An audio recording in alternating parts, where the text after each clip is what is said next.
Halo semua Sobat Donpras dimanapun teman-teman berada. Saya berharap semua teman-teman dalam keadaan yang baik, lebih baik daripada waktu lalu. Pada hari ini teman-teman saya akan bersaksi dan memberi pengajaran tentang doa yang mengubah segala sesuatu. Dalam Ibrani 11 ayat 1 dikatakan, iman adalah dasar dari segala sesuatu yang kita harapkan dan bukti dari segala sesuatu yang tidak kita lihat. Jadi, kebanyakan orang Kristen berpikir bahwa dia harus bertindak sesuai dengan firman Tuhan, baru Tuhan akan bergerak. Itu adalah pemikiran yang keliru, karena 2000 tahun lalu Yesus sudah bergerak.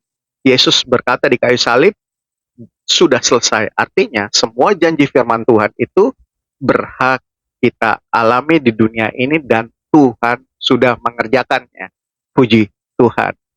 Jadi, iman adalah sikap percaya kita, sikap respon positif kita terhadap semua janji firman Tuhan yang Yesus sudah lakukan di kayu salib. Janji firman itu apa?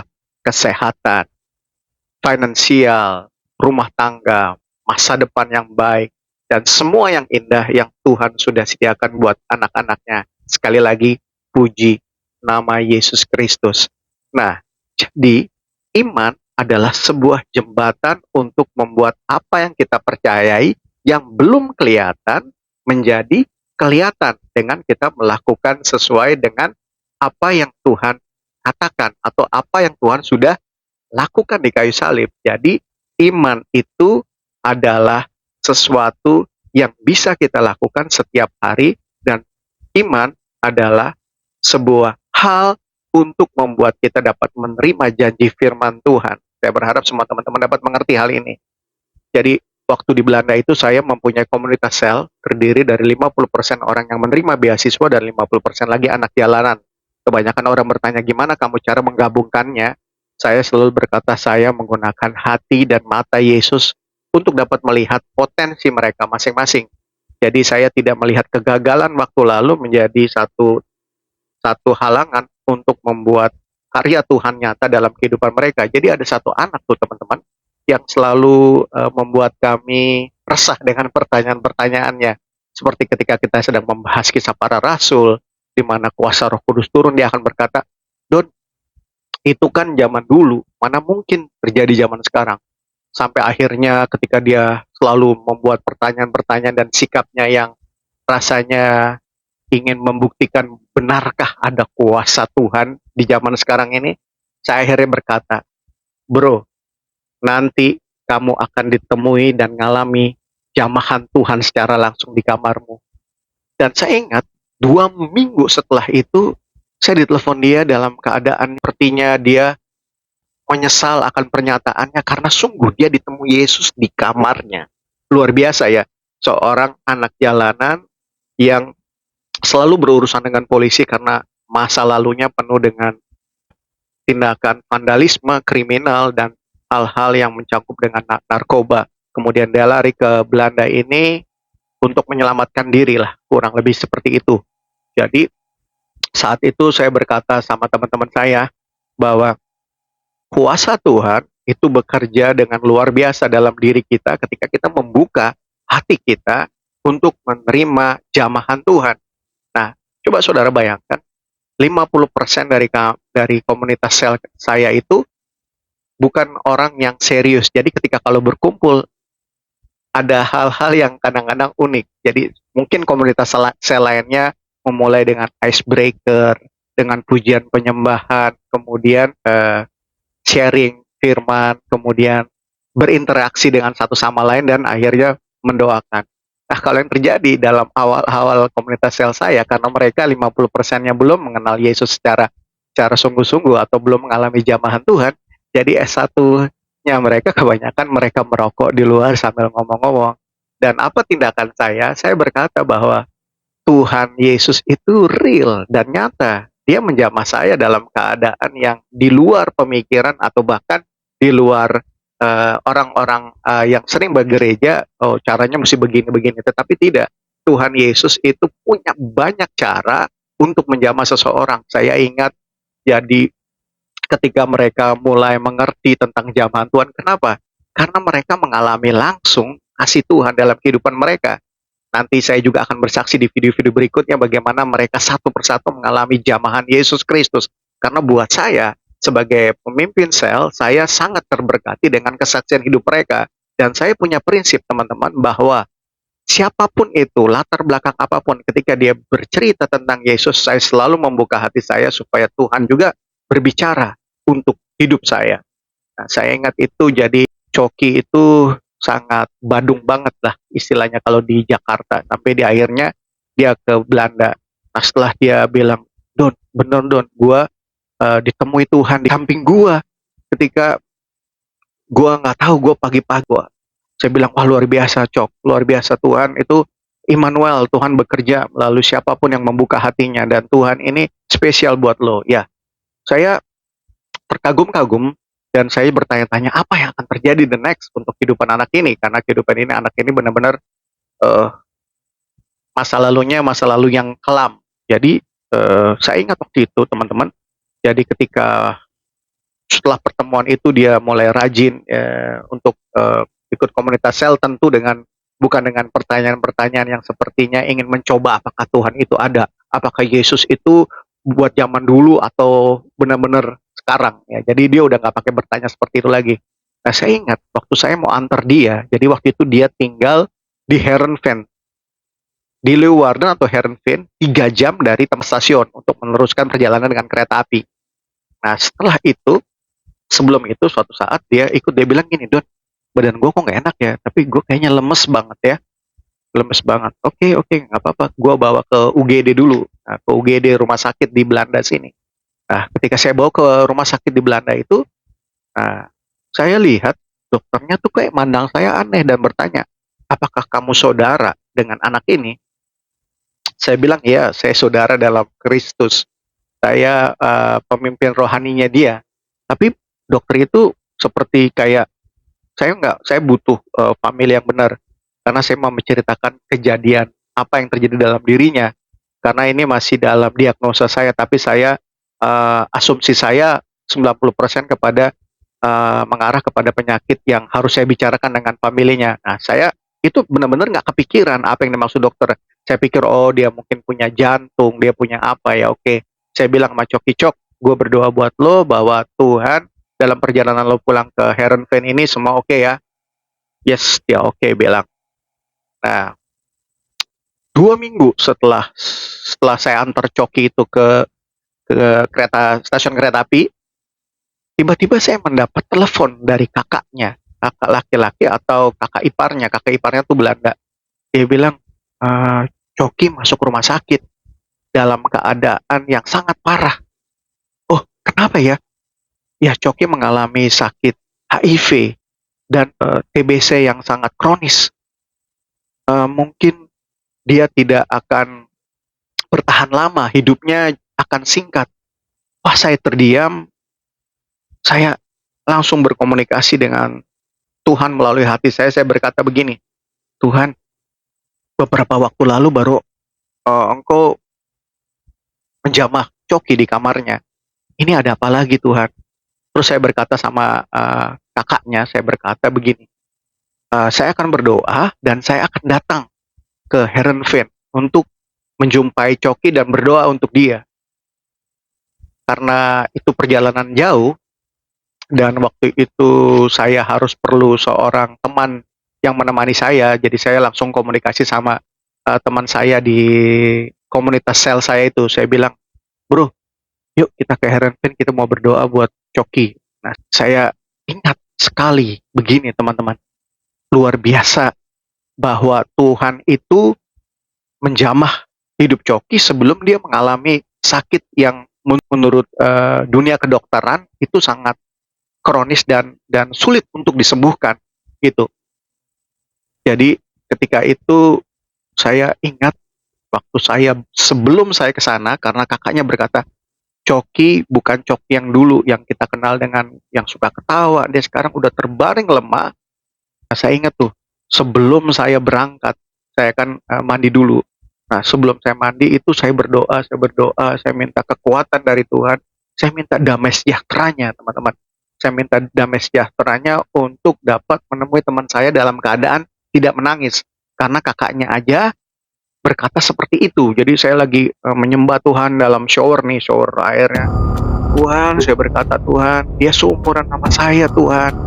Hidupnya panjang, Tuhan. Aku tolak semua hidup yang dikatakan bahwa hidupnya tinggal sebentar lagi. Saya lagi ada air dari shower itu yang menyentuh badan saya, terus saya sembari menyembah dalam bahasa roh. Saya bahasa roh pada basik barat. Terus ketika saya bahasa roh, tiba-tiba Tuhan berkata, anak, bacakan Yeskiel 37.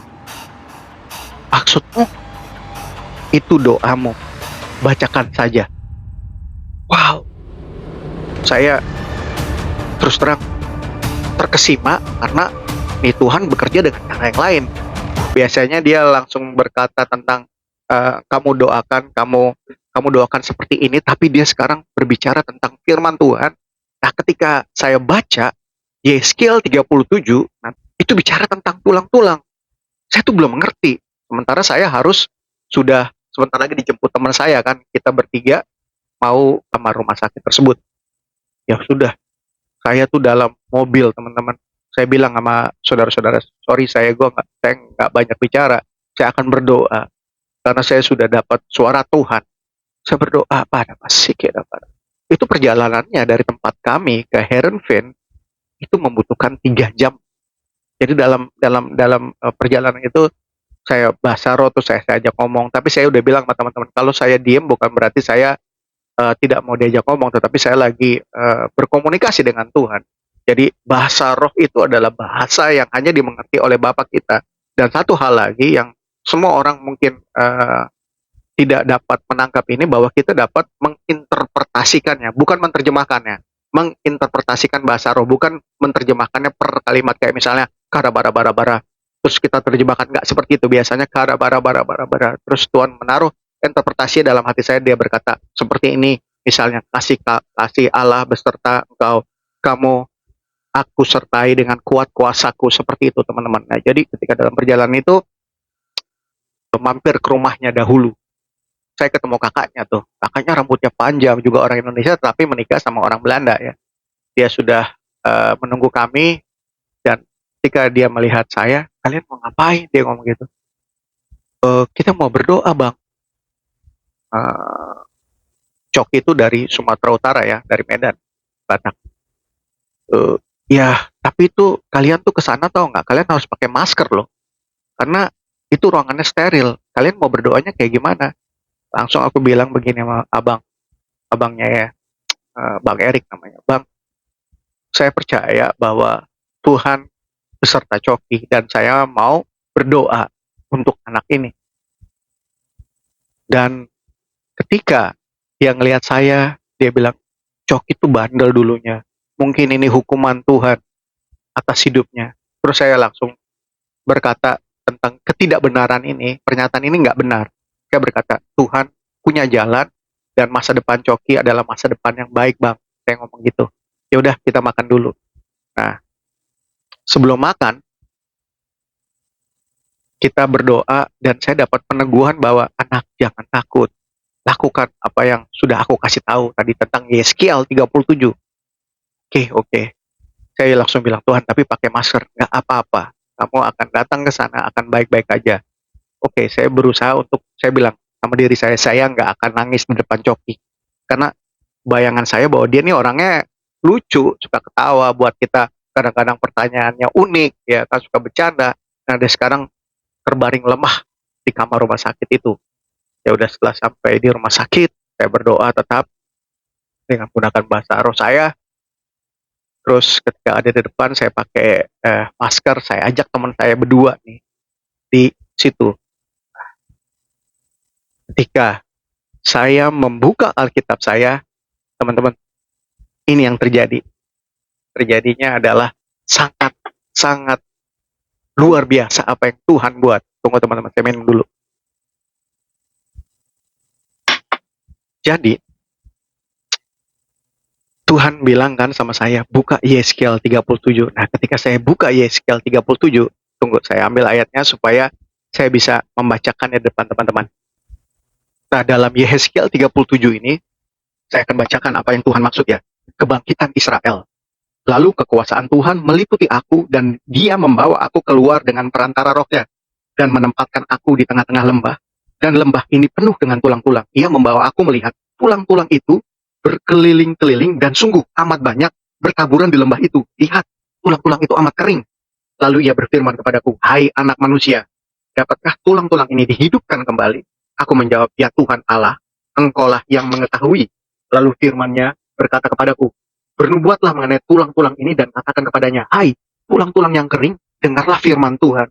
Beginilah firman Tuhan Allah kepada tulang-tulang ini. Aku memberi nafas hidup di dalammu supaya kamu hidup kembali. Nah, ketika saya membacakan itu teman-teman, suasana kematian di dalam kamar didorong dengan kuasa angin dari ruangan depan pintu, dan kami yang bertiga, berempat bahkan dengan abangnya itu merasakan ada angin yang menolak kuasa itu keluar dari kamar tersebut. Luar biasa. Dan saya ingat ketika saya sedikit melihat Bang Erik meneteskan air mata, dan kami semua seperti terkesima dengan suasana yang ada. Dan dalam hitungan 2 menit tiba-tiba Coki bangun dan berkata begini teman-teman, lo Don, gue seneng dijemput, gue seneng nih gue ada lo. Terus kemudian dia tidur lagi, dia cuma melakukan itu. Dan saya terkesima sekali bahwa ketika Tuhan berkata bacakan Yehezkiel 37, dan ketika saya bacakan, ketika Tuhan tadi di ayat yang terakhir berkata hidup kembali, kuasa itu menaungi seluruh ruangan kamar tersebut. Wow. Nah, di perjalanan pulang, setelah kami besuk, kami semua terdiam dan berkata, luar biasa ya Tuhan tadi ya. Iya, saya juga merasakan kuasa Roh Kudus mengusir semua roh-roh kematian yang ada. Saya berkata, iya luar biasa. Nah, sampai di rumah tuh, saya lihat Bang Erik berubah gitu ke saya. Dia seperti berkata gini, Don, doa yang kayak gitu belum pernah gue denger. Lu berkata begini dalam doa lo, Bapa, engkau selalu mendengarkan doa anak-anakmu. Dan sekarang bekerjalah sesuai dengan firman. Oh, saya ngelihat satu perubahan yang terjadi. Nah, setelah selesai itu, saya pulang kembali lagi ke mana? Ke Delft tempat kami, dan tetap melakukan aktivitas sehari-hari. Saya tetap percaya. Kenapa saya percaya, teman-teman? Karena ini firman Tuhan. Firman Tuhan adalah Yesus Kristus itu sendiri. Ketika dia berfirman, dia membuat apa? Yang tidak ada menjadi ada. Yang tidak mungkin menjadi mungkin. Dan itu adalah satu pernyataan Tuhan yang saya pegang kuat di dalam hati saya. Sudah terjadi kesembuhan dalam diri Coki. Nah, luar biasa ya teman-teman. 2 minggu kemudian, atau 3 minggu kemudian, ditelepon saya dengan kakak iparnya. Ya, Doni, I feel Ania vertel, saya mau memberitahu kepada Doni bahwa Coki keadaannya membaik. Dan dokter sampai geleng-geleng kepala karena ini belum pernah terjadi. Orang yang mengalami 2 penyakit kronis ini bisa mengalami pemulihan seperti ini. Dan kami bisa menanganinya sekarang. Bukan keadaannya 20-80, sekarang udah 90-10% untuk kami atasi. Dan luar biasa. Tuhan itu ketika dia sudah menjebol satu pintu, dia pasti akan menjebol pintu-pintu lainnya. Luar biasa ya. Nah, jadi bahkan Tuhan membuat dokternya itu concern karena Coki itu ternyata bermasalah dengan izin tinggal. Jadi dengan keadaan Coki itu tadinya mereka tidak sepakat untuk Coki ditangani di negara kita, di Indonesia, karena mereka berpikir teknologi di Belanda sedang bagus dan banyak melihat hasil dari apa yang mereka lakukan, dan donasinya juga ada, karena kan obat-obatan untuk penyakit HIV itu sangat mahal kan. Saya ingat Coki pernah share bahwa itu menghabiskan 15.000 euro 1 minggu, itu berapa ratus juta, hampir 200 juta per minggu. Dan mereka punya dana rumah sakit di sana untuk mengatasi, untuk memulihkan orang-orang yang mengalami seperti itu, karena ada rehabilitasi tempatnya juga. Jadi dokter itu berusaha untuk dapat mengusahakan Coki dapat izin tinggal. Luar biasa ya. Tuhan sudah menjamah Coki sebelum dia mengalami sakit penyakit. Dia memberikan firman-Nya dan kemudian Tuhan menggerakkan dokter. Tuhan memakai dokter untuk mengurus izin tinggalnya bersama rekan-rekannya. Dan puji Tuhan itu berhasil. Dan Coki sudah semakin hari semakin membaik. Akhirnya Coki sudah bisa beraktivitas normal kembali dalam proses pemulihannya. Dan dia berkata begini, ini kesaksiannya Coki. Lo tau gak, Don? Ketika lo dan teman-teman, Bung Andre sama Raymond, itu datang ke kamar. Ketika gue bangun, tau gak? Besokannya, jam 2 pagi, itu ada 4 orang. Kok saya tanya gini, emang lo tahu? Gue lihat jam kan, Don? Gue lihat jam, itu jam berapa? Oh iya? Iya. Di situ gue ngelihat bahwa kok jam 2 pagi tapi gue ngerasa oke-oke aja, mereka baik. Ditanya, Ukatet Matthew, Coki, Tommy kan namanya, Tommy, Coki kan nama panggilannya. Tommy, bener Tommy, dia bilang. Terus gue bilang, kok baik-baik begini dokter, tapi jam 2 pagi ya, gue nggak pikir apa-apa. Tapi anehnya, Don, dia ngoperasi gue nggak pakai alat. Dia cuma masukin tangannya, terus ngambil organ tubuh gue, terus dia ambil, terus dia ganti lagi.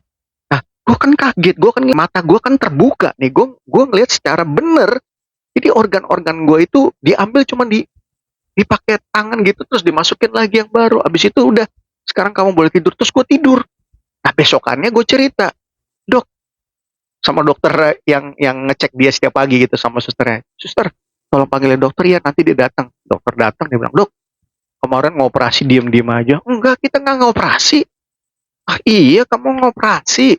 Terus dia ngomong begini, aduh Cok, mungkin kamu lagi dalam itu pengobatan kali ya, obatnya itu bereaksi aneh dalam pikiran kamu. Enggak, kamu dan rekan-rekan kamu, bukan kamu tapi rekan kamu itu berempat datang ke ruang ini jam 2 pagi dan dia mau ngoperasi saya. Aduh, gak mungkin lah, masa operasi jam 2 pagi. Kami mau operasi ya jam-jam 9 sampai jam 12, itu waktu-waktu kami. Atau tidak mungkin lah subuh masa kami operasi. Tapi dokternya ngeliat Coki orangnya kekeh bilang, iya ini kamu yang operasi saya, teman-teman kamu. Oke lah, saya lihat. Dokternya ngeliat hasilnya, dia kaget. Dia cuma bilang gini, ini keajaiban di atas keajaiban. Luar biasa ya. Jadi sungguh teman-teman, Coki pulih hidupnya. Coki sekarang tinggal di Heerenveen. Dia sudah dapat kerja dan menikmati hidupnya dalam pemeliharaan Tuhan. Jadi kita bisa belajar bahwa iman adalah respon positif kita kalau kita tahu bahwa semua hal, ini saya katakan semua hal teman-teman, bahwa dalam masalah finansial, dalam masalah kesehatan, dalam masalah masa depan yang baik, dalam masalah hidup rumah tangga yang baik, harmonis, pergaulan yang sehat, itu Tuhan sudah beri dalam firman-Nya. Tinggal kita merespon secara positif terhadap semua janji firman Tuhan. Sebelum selesai, seperti biasanya, saya berkata kepada teman-teman, jangan takut, Tuhan menyertaimu. Yesus Kristus yang ajaib itu, Immanuel. Mari saya akan berdoa teman-teman.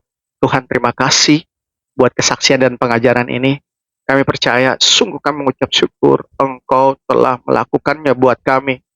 Engkau bahkan telah melakukannya sebelum kami mengenal Engkau secara benar. Tuhan, berikan pengenalan Engkau dengan benar. Dan teman-teman, jika ada teman-teman yang sakit, buka tangan teman-teman dan percaya bahwa bilur-bilur Yesus sudah menyembuhkan, dan bertindak percaya. Rubah pola pikirmu dan berkata, aku sudah disembuhkan. Aku sekarang hanya melawan sakit penyakit karena kuasa Yesus Kristus ada dalam hatiku. Tuhan, berkat yang menonton video-video ini, dalam nama Yesus Kristus berkati mereka semua. Dalam nama Yesus Kristus iman mereka dibangkitkan untuk mengalami Yesus Kristus secara pribadi. Dalam nama Yesus Kristus Tuhan. Amin.